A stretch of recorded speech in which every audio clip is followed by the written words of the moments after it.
Hi, I'm Bob from S&S. I've just come on board as the new product manager, so I'm the new guy. I have this brand new 2014 Harley-Davidson Dyno that's all stock. Well, that's not going to last long. First of all, it sounds kind of like a lawnmower.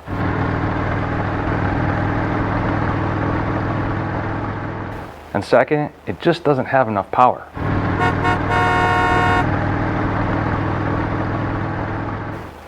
I'm not looking for something ridiculously loud, but the way this bike sounds right now, if I'm at a stoplight with a bunch of other bikes, I have a hard time telling if mine's still running. Honest. Well, if you work for a performance company like S&S Cycle, making this bike run and sound like I want it to is going to be no problem. The S&S company motto is proven performance. Those aren't just empty words. We take them pretty seriously. That's why I've already had this bike on the Dyno Jet 250i to see what it's got. We'll do another run after we're done, but right now it's got 67 horsepower and 88 foot-pounds of torque. Remember that, because there'll be a quiz later. I don't think 67 horsepower is nearly enough for a 103 cubic inch engine. So the first thing I'm going to do is install an S&S air cleaner kit and a set of S&S Slip-On Mufflers. That's step one of the S&S 4-step program. S&S has a lot of options for air cleaners and different styles of covers.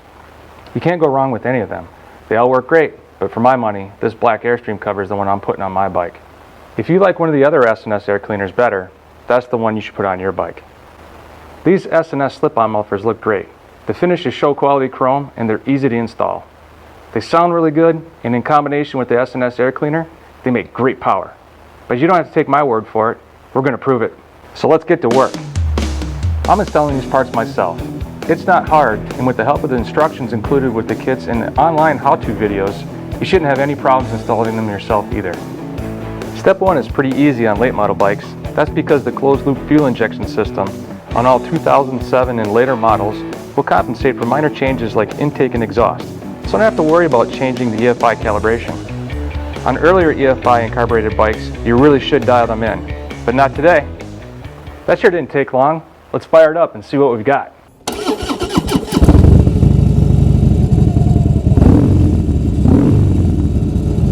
That's more like it.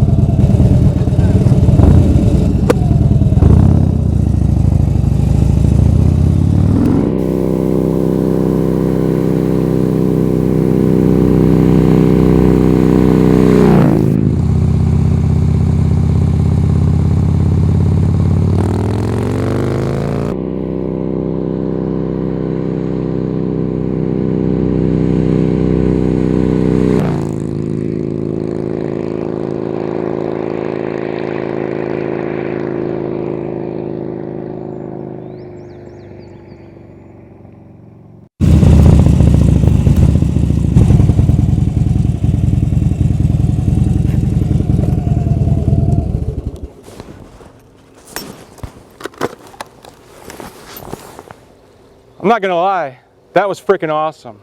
I can tell it's got more power, but let's put it on the dyno and prove it.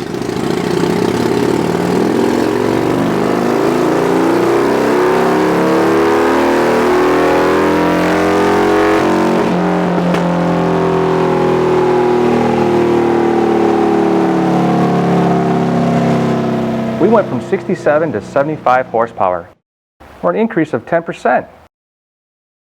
Just as important, we gained 4 foot-pounds of torque for an increase of 5%. I told you it was going to be easy to make this bike run and sound like I wanted to. Keep in mind there's more power available, but the air cleaner mufflers I've installed today are the basis for any further performance upgrades. If you're looking for even more power than this, we've got 3 more steps where we added cams, a big bore kit, and CNC ported heads with a bigger throttle body. At S&S, we've got everything you need to sound good, look good, and go fast.